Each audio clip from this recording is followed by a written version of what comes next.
GHMC Shamshabad zone Adibatla circle పరిధిలోని Turkayamjal deputy commissioner Satyanarayana Reddy ఆదేశాల మేరకు కమ్మగూడ వార్డు కార్యాలయం మరియు రాగన్నగూడ రేషన్ షాప్ వద్ద ఎస్ఐఆర్ ఎన్యుమరేషన్ ఫారాలను స్వీకరించే కార్యక్రమాన్ని చేపట్టారు. ఈ కార్యక్రమంలో బిఎల్ఓలు, సూపర్వైజర్లు ప్రశాంత్ కుమార్, లత, హనుమంతు, నాగమణి తదితరులు పాల్గొన్నారు. కేంద్రాలకు వచ్చే ఓటర్లకు ఎన్యుమరేషన్ ఫారాలను ఎలా పూర్తి చేయాలో బిఎల్ఓలు వివరిస్తూ వారికి సులభంగా అర్థమయ్యేలా తగిన సూచనలు చేశారు.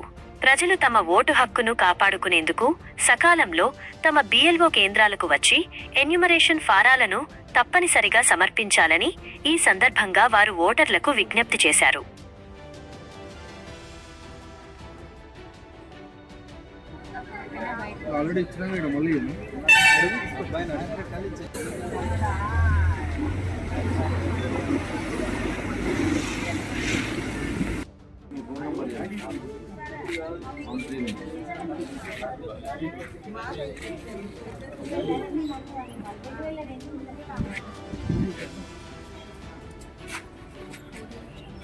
మళ్ళీ